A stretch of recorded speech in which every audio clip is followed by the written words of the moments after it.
part of a campaign of violence targeting communities in southern Kaduna, which has been ongoing since January 2020. At least 27 people were killed within a 24-hour period between 19th and 20th of July in attacks by armed assailants of Fulani ethnicity on communities in southern Kaduna State. End of quote. That is a report from a particular religious group. So it shows the kind of coloration the crisis in southern Kaduna, has taken. So many of them. A statement by President Muhammadu Buhari's media aide Garba Shehu about 3 weeks ago, to be precise, July 21st, came out condemning the attacks. It was made known to the public, and he said the statement reads, "Problem in southern Kaduna is an evil combination. Of politically motivated banditry, revenge killings, and mutual violence by criminal gangs acting on ethnic and religious grounds." So you see what I'm saying now? So many angles. Let's get down to business this morning. And let me bring up Dr. Obadiah Lafia, former Deputy Governor, Central Bank of Nigeria. He's also an astute politician. He joins me, a stakeholder from Southern Kaduna, joins me this morning on Skype. Dr. Obadiah, a very lovely morning to you. Oh, hello. Good morning to our listeners, and good morning to you. It's a great honor and pleasure to be here. It's good to have you, sir. Let's get down to business, really. Can you give us a brief chronicle of how it all started in Southern Kaduna? You're a stakeholder there. Just a brief chronicling of how the entire thing started, the crisis in Southern Kaduna. Well, thank you so very much again. Let me just set my cards on the table. I was born in a small, beautiful village called Randa. It's a mission settlement, ancient village in southern Kaduna, in Sanga local government, to be precise. It lies at the tip end of the state. The state is very elongated, and we are very tip end and saddles between Nasarawa and Plateau State. We're very right at the border. But actually, I didn't grow up there. I grew up in Nasarawa State because my father was a missionary, a pastor, an evangelist. Right. He traveled quite a lot and ended up settling there. So I didn't really grow up at home, I put it that way. That's number one. So that gives me some kind of emotional detachment to be able to see things clearly and objectively. Yes, I'm from there by origin, but I didn't really grow up there. Number two, part of my family are Muslims. Okay. Uncles, aunties. In fact, the king of our area, in a predominantly 99% Christian area, is a Muslim. And he's my auntie, the first cousin of my mother. And I regard them as family. So I can't afford to play the Islamophobia card. Yeah, exactly. That's really good for me. So having cleared that, it gives me a objective perspective from which to analyze what is happening. The immediate crisis has been going on for the last 2 years. The opening salvo was the killing of the Adara king in 2018. There had been some killings in his kingdom and around Kachia area. And, tensions had been rising. So the governor, he sought audience with the governor of Kaduna State, Malam Nasir El-Rufai. Right. He went there to see him. They had a good meeting, presumably. And on his way back, together with his wife and driver, they were waylaid on the highway where they were all abducted. The driver was allowed to go. The bandits raped his wife. Oh my. The wife, Majesty the King, they raped her in front of him before setting her off. And after collecting a ransom of about 10 million on the promise that they were going to release him, right, he was he was brutally assassinated. It did not stop there. When the elders of Adaraland demonstrated, the police came, rounded them up, and put them in prison for about a year with no real charges or trials against them. They were eventually released. Meanwhile, attacks were incessant. They were continuous. It was a case of continuous pounding of an unarmed and defenseless people. And it has continued. It has spread from Adaraland to other villages and homesteads, Manchok, Kagoro, very recently, Kurmin Masara, Takwai Isa, Ataka Mawe, Fadang Atakar, Laduga, Zangon Katav, Magama, Zamando, the list goes on and on.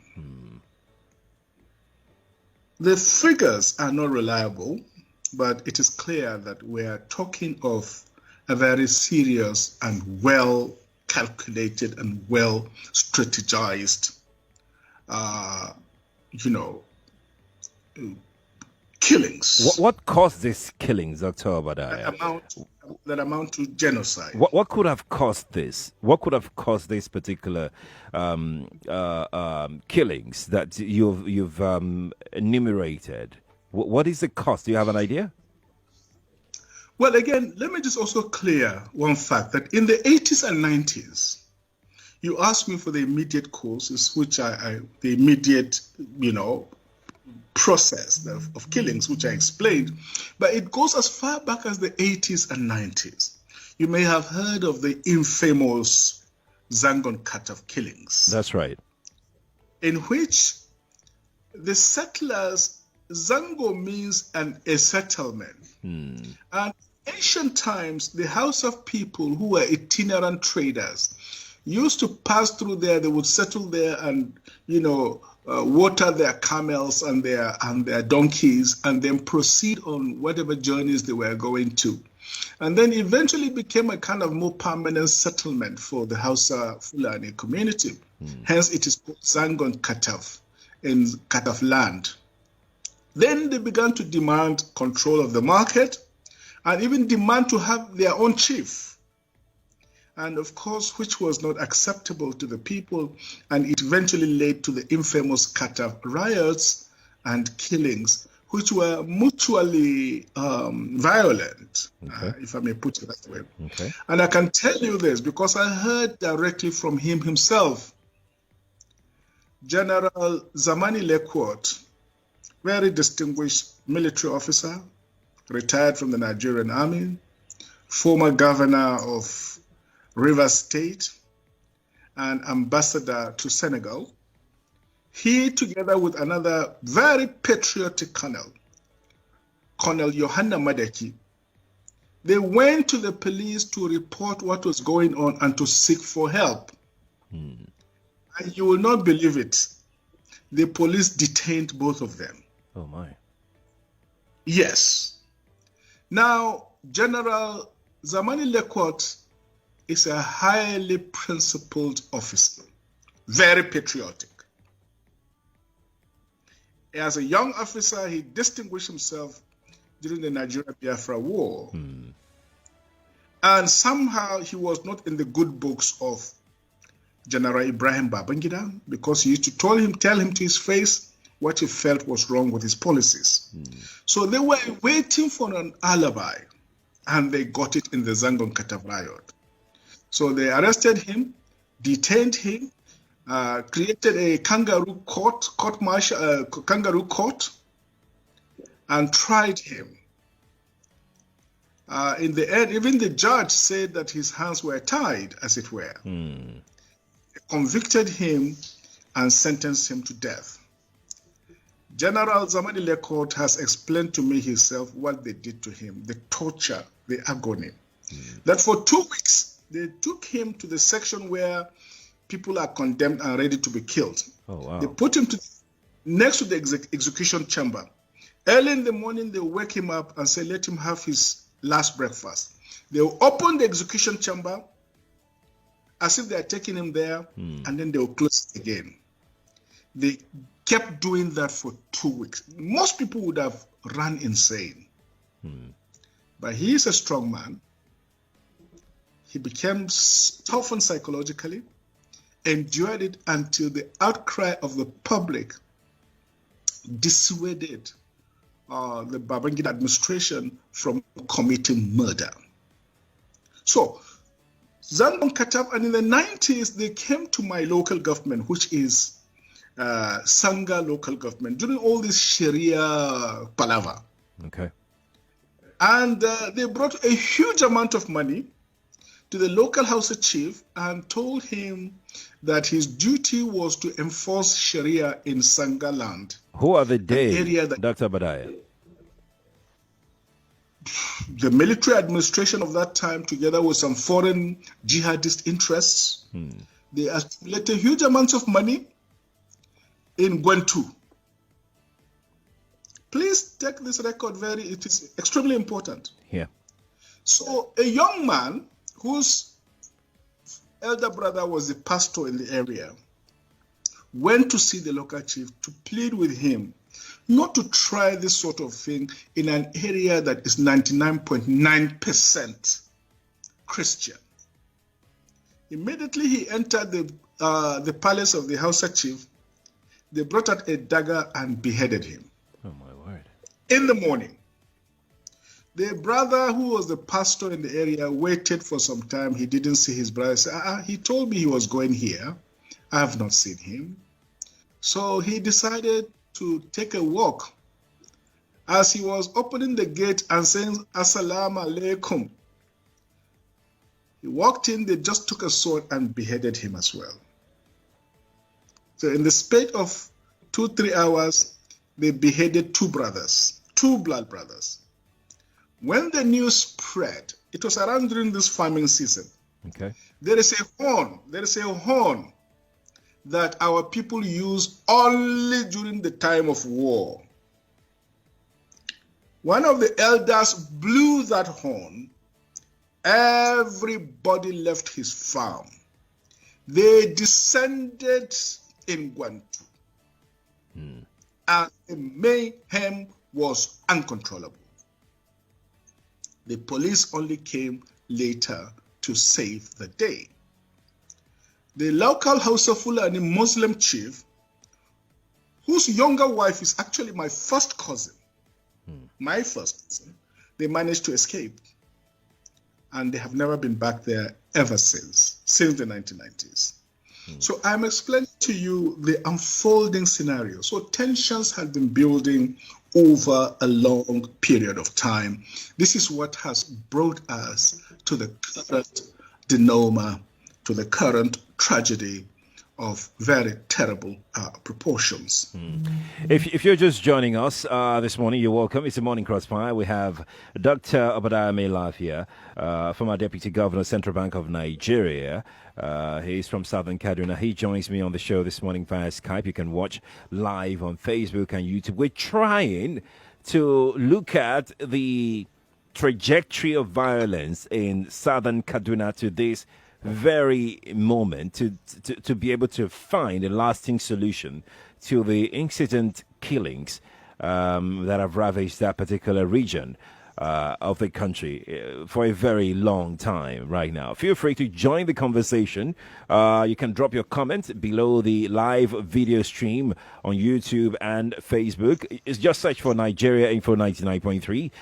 That's right, Nigeria Info 99.3. Search for it. You'll be able to see the video. The logo for Nigeria Info is NI. You just search for it, you'll see us there. You can also tweet us at Nigeria Info FM on Twitter, hashtag Morning Crossfire. Very important you add the hashtag there, hashtag Morning Crossfire. And we'll be able to take your message. Feel free to also send us your WhatsApp message. The WhatsApp number is 0809 597 5805. That is 0809 597 5805. Dr. Melafia, let me take your thought. I mean, I am glad that you've tried to chronicle the issues from the 90s to this very moment, which has given us some level of perspective to what has been going on in that geopolitical zone of Kaduna State. The aide to the president said something in his statement in July, a couple of weeks ago, and he said that the violence in southern Kaduna is an evil combination of politically motivated banditry, revenge killings, and mutual violence. Do you have any exception to these three that he put together? Actually, this is very unfortunate coming from a presidential spokesperson. He has shown himself to be ignorant and to be grossly insensitive. When you say politically motivated banditry, could he explain what he meant?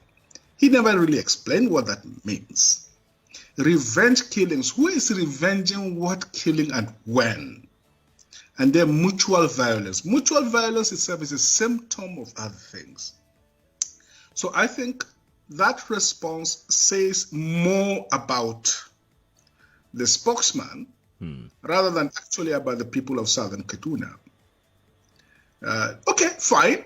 Let us say it is politically motivated banditry, revenge killing, mutual violence. So what have you done about it? Does that in a way explain it away? Does it justify it? Does it make it acceptable? So after saying all of that, what next? What has the government do? See, don't forget, the governor of Kaduna State, in the person of Malan Nasir El-Rufai, Ahmed El-Rufai, actually some few years ago confessed openly that,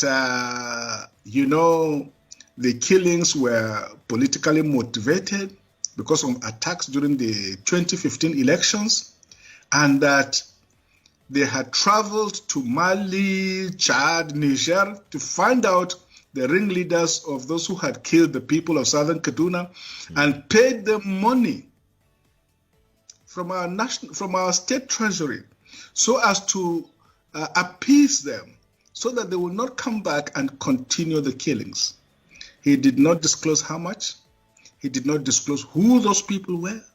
So if we knew who these people are and the reasons why they killed, why haven't we come out openly to identify who these people are? Let me tell you something. Yes, please. That people would not know. The northern establishment have a special, and I would say special, hatred reserved for three sets of people: Southern Kaduna, Plateau, and Benue. They would prefer anybody anywhere in the world except from those three. When you say the northern establishment, are you talking about the Muslims in the north? I have tried to avoid the issue of Muslim Christian. It is not that. The Northern Power establishment know who they are. They are not necessarily even Muslims, because good Muslims wouldn't be doing what they are doing. They are just a set of murderers, fraudsters, and criminal gangsters that are occupying political offices. This is what they are. So what is their aim? What is the end game? What are they aiming to achieve? I think you allow me to talk. If you permit me to talk, I will talk. Okay, please go on. They have special hatred for Southern Kaduna people, a special hatred for Plateau people, and a special hatred for Benue people. And the reason is historical. These sets of people were never defeated during the Fulani Jihad of the early 19th century. They are who they are because they were never conquered. So what the Fulanis were doing was to use the region for slave raids. They will come at night, they will come at dawn, come Nunde, they were areas for slaves. But our people staunchly resisted them, and they never had a headway. This is why they are who they are today. Then they were trading and all sorts of things. So if you ask me, really, the reasons for the current crisis, what is leading us to today, is historical, slavery, the Fulani Jihad.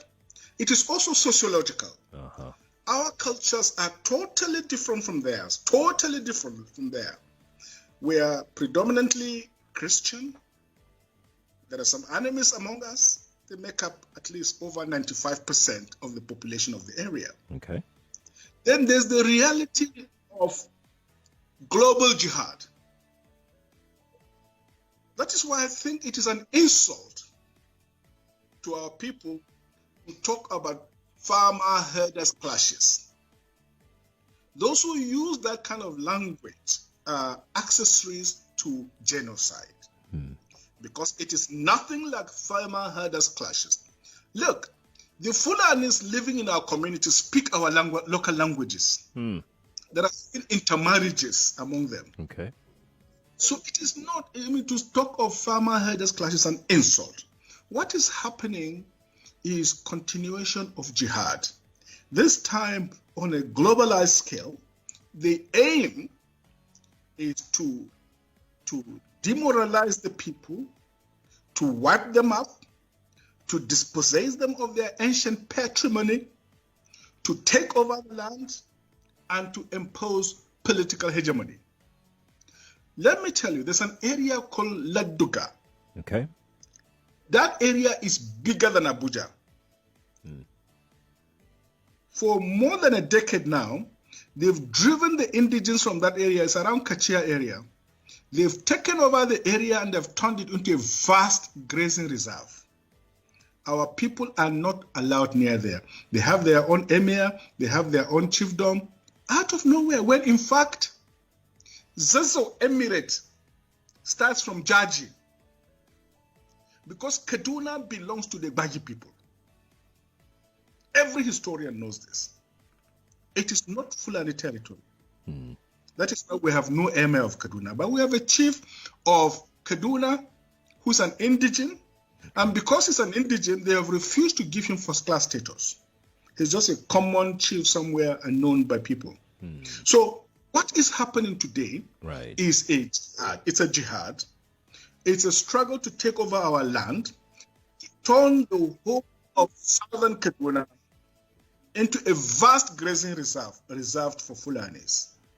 This is the end. This is the game plan. That's the game plan. Dr. Obadiah, please hold on. Let's go on a quick short break. When we return, we will take feedback from the people and continue our conversation on the response so far and how we can bring lasting solution to the crisis rocking Southern Kaduna. If you are just joining us, it's the Morning Crossfire on 99.3 Nigeria Info. We're broadcasting live from Lagos, Nigeria. We're streaming live right now on Facebook and YouTube. Drop your comments there if you'd like to jump on this conversation, and we'll take your thoughts when we return. Dr. Obadiah Lafia is still with us. Don't go anywhere. It's okay. That is okay. It's okay. Let me explain. No, it's okay. Let me explain. It's okay. It's okay. She off your mic. On 99.3 Nigeria Info, your mic is always on. Let's talk. Stay locked. Stay tuned to your favorite dial. 99.3 Nigeria Info. Let's talk.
And we're back to the Morning Crossfire on your number one news, talk, and sports station, Nigeria Info.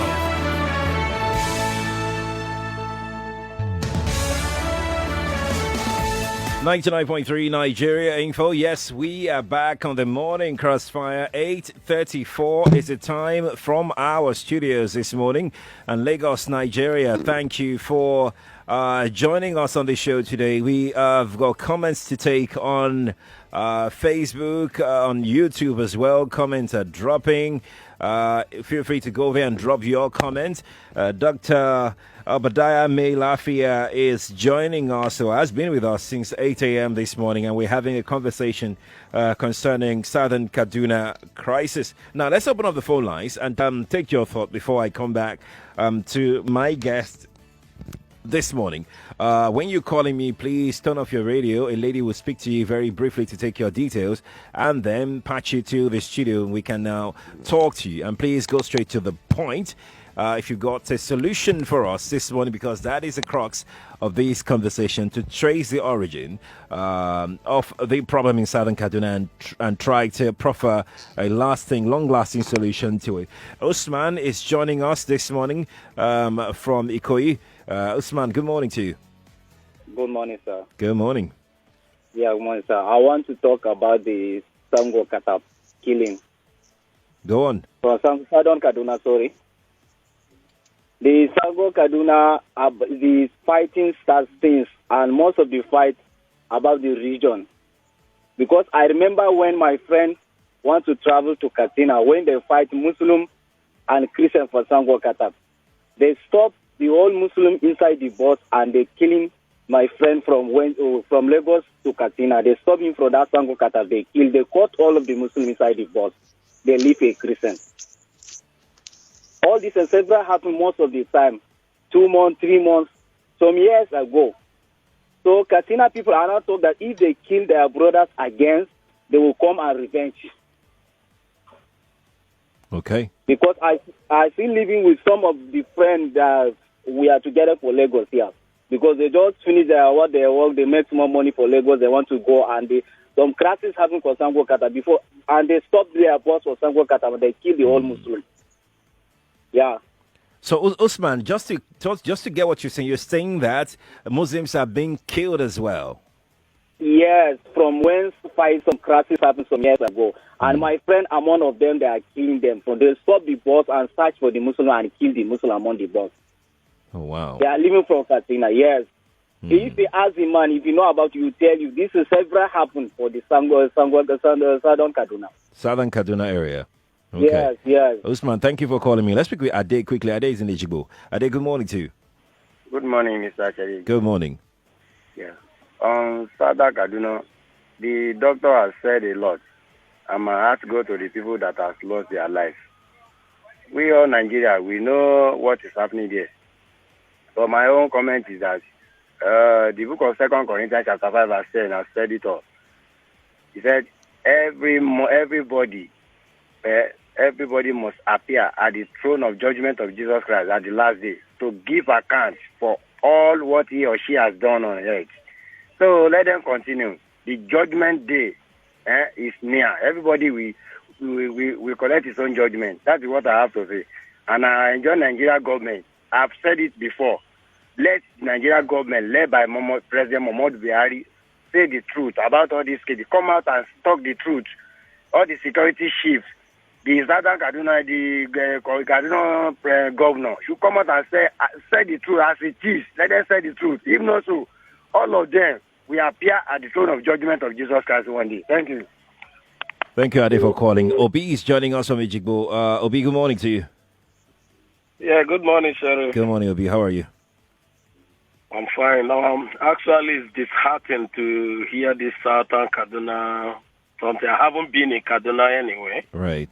But the gory pictures and videos coming from there, it's not something that anybody can just look and wish it away.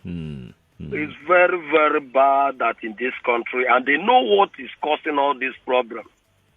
You know, and sometime in my other days, they say when they carry another person's brother's corpse in the head. It's like they are carrying a bunch of firewood until it touches the person. You understand what I mean? Right. So actually, the point is, like the doctor said, but in life, he's a Christian, we are Christians, we don't talk bad about death of other people, no matter if even it's their enemy.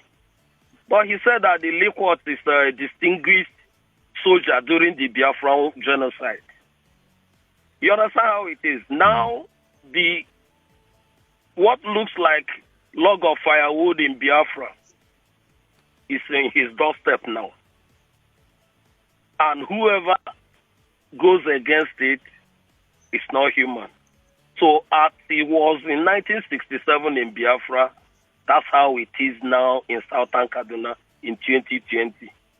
But the point is that me, especially, I pray to God that killing will stop. They know what is causing it. Obi, thank you. Thank you for talking to me. I really appreciate it. Let's speak with Paul, then we go to Dr. Melafia. Paul, good morning to you.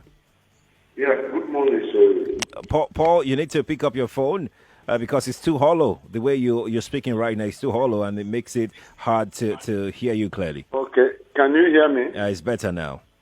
Okay. Yeah, my take is this.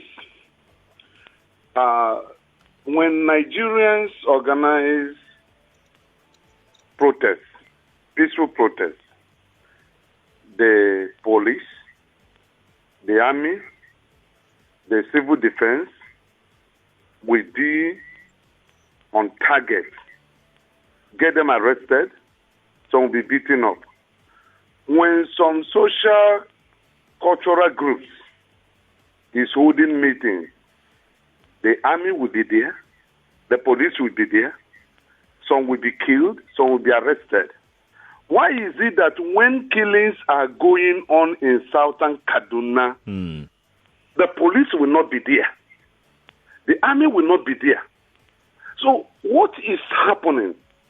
The retired General T.Y. Danjuma said the army is colluding. And we just swept that statement on the carpet. Something is wrong. Why must killing be going on? The military apparatus will not be there. But when there is protest, you will see them. So I have said this thing last week in your program. Right. The onus lies on the federal government, not the state, because the state does not control police or army or civil defense. Thank you, Paul. We need to move very quickly. Dr. Melafia, let me come to you right now. Let's talk about today. There is a curfew in Southern Kaduna. Killings are still ongoing. What are your thoughts as regards this, Dr. Melafia? It's very, very clear, sir. The strategy generally is that they declare a curfew. Then everybody stays at home. The army goes in there and mop up any bows and arrows and dengons that the local communities have to defend themselves. Immediately they are leaving, you hear gunshots. The jihadists coming, killing, raping, maiming. That has been the approach. Even during the lockdown under coronavirus, this is really what was going on. So I think General T.Y. Danjuma has a point. And I can tell you, the late General Luka Yusuf, of blessed memory, former chief of army staff, he had reason to call one of his successors, an army chief of staff. He called him and almost slapped him. He told him, I wore this uniform before you. I know what you are doing. You are the one giving uniforms and boots to these killers to come and kill my people. If you don't stop it, now me and you. And during that, I can tell you, I won't, for legal reasons, I won't name the names. The people are around. Right. They know them. Right. They know themselves. Then it stopped. The nonsense stopped. But look, let me take point by point because there's a lot of ignorance going on. Malam Usman, look, Fighting went on, and there was a lot of fighting, and youth blockaded the roads and did some nasty things. We don't approve of that. But if it is true, it is a Muslim attack on Muslims, what does that got to do with land? What does that got to do with land? Why don't you leave it on the sphere of just religious killings and so on? Why do you want our land? Why? Does it occur to you that anywhere you people settle, the place becomes a desert? I don't know whether you understand that. Anywhere you settle, that place becomes a desert. Look at history and look at geography of the world. Anywhere these people settle, the place becomes a desert. It becomes cursed without blessing. That's why you want other people's land. Please go back to your desert and leave my people alone. Please. 2. Ade talks about judgment day. I agree with you. Judgment is coming because you cannot disembowel pregnant, expectant mothers.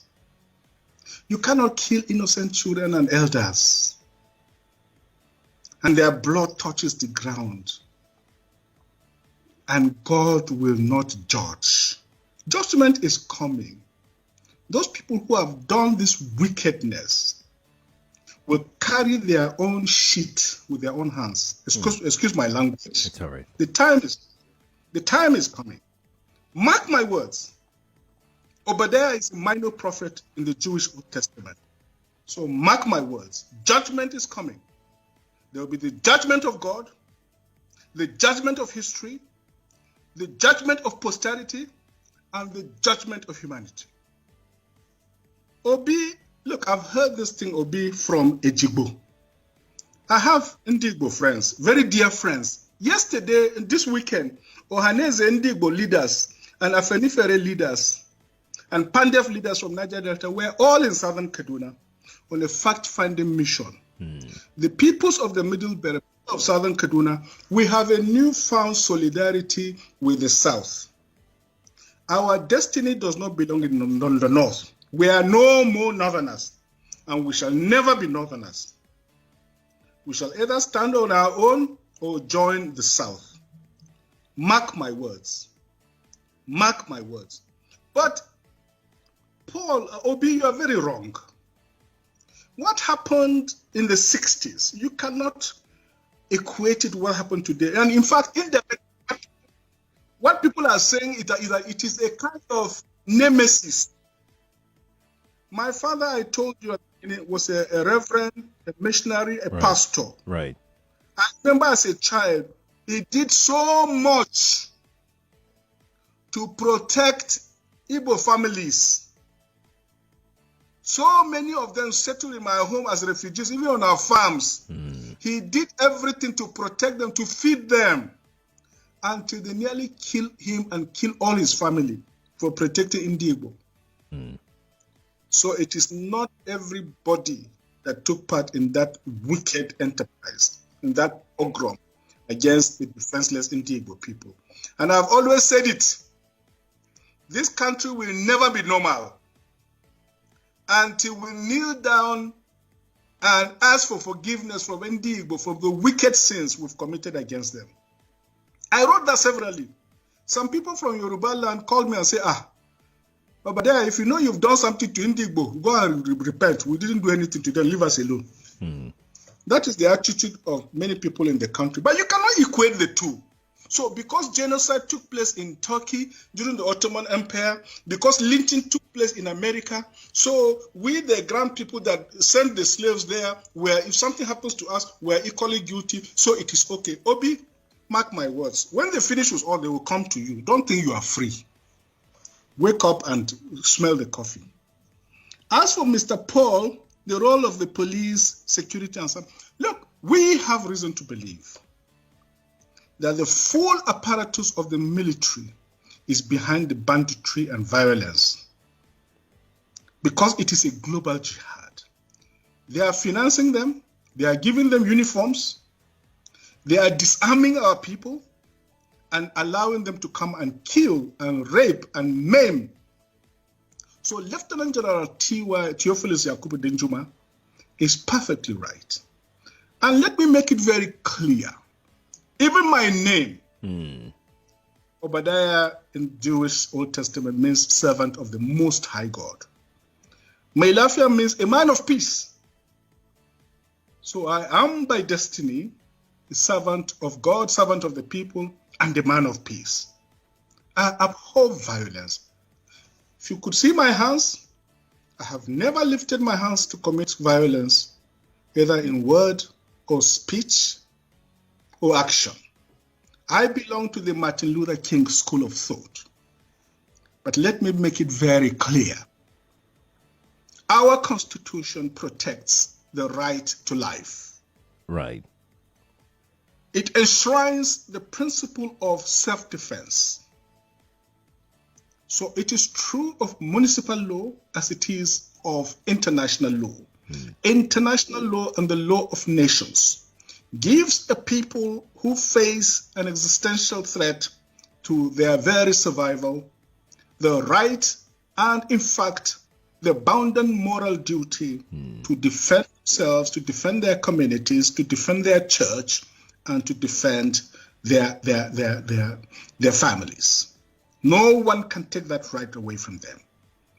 Universal global ethics also gives communities the right to defend themselves if the government, if the authorities are either unwilling or unable, or both unable and unwilling to come to the aid and protection of these people. Which is it for you, Dr. Obadiah? Do you think the government is unwilling or unable to protect the people of Southern Kaduna?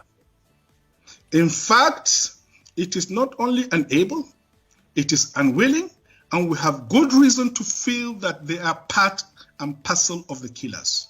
Let me make some revelations to you. That's a very big allegation, Dr. Obadiah. The government is part and parcel of the killers. Yes. That's big. Yes. Yeah. Okay. How would the government just say, oh, it is revenge killing and so on? Then you leave it there. Oh, because it is revenge killing and so on and so forth. The body language of this administration, the body language of the state government shows clearly that they have a hand in the killings. No doubt about it. Because, you see, General Abacha, and people don't give him his due. Do you think you would have tolerated such nonsense? General Abacha famously said that if an insurgency lasts for more than 2 days, the government knows. That is the real and the truth. And let me make some revelations, because some of us also have our own intelligence networks. Okay. Have met with some of the bandits. We have met with some of their high commanders. 1 or 2 who have repented. They have sat down with us, not once, not twice. They told us that one of the northern governors is the commander of Boko Haram in Nigeria. Boko Haram and the bandits are one and the same thing. They have a sophisticated network. During this lockdown, their planes were moving up and down as though there was no lockdown. Moving ammunitions, moving logistics, moving money, and distributing them in different parts of the country. They're already in the south, in the rainforest of the south. They're everywhere. They told us that when they finish these rural killings, they will move to phase 2. The phase 2 is they will go into the urban cities, going from house to house, killing prominent people. I can tell you, this is the game plan. By 2022, they want to start a civil war in Nigeria. Don't joke with what I'm saying. I have a PhD from Oxford University. I'm a central banker. We don't talk nonsense. So don't joke with what I'm telling you. I have this from the highest possible authority, higher authorities of some of the commanders of the killers and Boko Haram. You said northern governors, past or present, Dr. Obadiah? No, current. No, they said one of them is the commander of Boko Haram in Nigeria. One of them. And they are not looking for money. They have more than enough money. In fact, he told me they just came back from one of the Middle East countries in private jet full of ammunitions and dollars. Did they tell you, Dr. Badaya, why they would want to cause civil war in 2022? Yes, so that they can continue in power. I'm not making this up. I am not joking about this. I love Nigeria. I don't like the shedding of innocent blood. How can we find? I don't want civil war in our country. How can we find a lasting solution to this? How can we stop this from happening? I mean, let's just say hypothetically what you're saying. How can we bring an end to this? How can we bring peace to Southern Kaduna, Dr. Badaya? Well, the killers should leave our land. And all the lands they've taken over, they should peacefully withdraw, leave our land for us, because this is not our land. You know, Sheikh Husani, the former senator from my state, he said recently that, look, when you look at Kagoro people, I am Ninzam from Sanga local government. If you look like a Ninzam man, you look at an Atiaf man, you look at a Kataf man, you look at a Jaba man, he cannot go to Kano. And this is our friend who calls himself Usman. You say you are from Katsina. Right. None of our people can go to Katsina and start fighting over land with you. They cannot go there and start fighting over land with you. Why are you coming to fight with over land with us? We have nowhere else to go. This is our ancestral land. Our people are farmers. They are very poor. The government has neglected them. The government has marginalized them. During the last elections, do you know what they did? They did not register most of our people. And when they did, even during the voting, they will bring the voting machines around 2 a.m., 3 a.m. Right. When people are tired this morning, lining up, they'll say there's insecurity, they'll pack and go. They systematically disenfranchised our people. We have been excluded from this government. Some of us are comfortable by the grace of God. Alhamdulillah, we're comfortable. I did not steal 1 naira of government money. I've never the state. I have a distinguished international record. Right. So I'm very proud of myself. I will never beg from anybody or from government. As a matter of fact, I despise them. Their money is cost. Dr. Badaya, thank you. We will have to drop it here because of time. Thank you so much for coming on the Morning Crossfire. It's a pleasure talking to you this morning. So whether we are going to solve this problem is for the rest of the country to wake up and smell the coffee, because when they finish with us, they are coming to the south. Nobody is coming anywhere, Dr. Badaya. Nobody is coming anywhere. Don't joke with that. They are already there. Nobody's coming anywhere, Dr. Badaya. Thank you so much. Thank you so much for talking to me. I really appreciate your time, sir. They are already there. Thank you so much, Dr. Badaya. We need to wrap it off here. Thank you. We are out of time. Thank you so much. Lagos, that's how far we'll be able to go on the show today. It's great to have this conversation this morning. That is one side. We try to reach out to the Kaduna State government all through last week and over the weekend. We didn't get response from them, but we'll continue trying to hear from the government side as well. Lagos, thank you for being a part of the Crossfire today. If you missed out on today's edition, you can go online and watch again on our Facebook page and our YouTube page. It's 6:57, so we can't play just a minute again. We can't play just a minute. Apologies for that. Maybe tomorrow we'll try and play just a minute and try and give somebody 10,000 there, okay? After the news at 9, Wemimo Adewuni will be back on radio making her debut today on Table Talk. You have to listen to that. I am Sheriff Quadri. You can follow me on Twitter at Sheriff Quadri, on Instagram at Sheriff Quadri. Facebook page is Sheriff Quadri as well. Across my socials, Sheriff Quadri. I'll see you tomorrow at 5. Good morning to you, and God bless Nigeria. 99.3 Nigeria Info. Let's talk.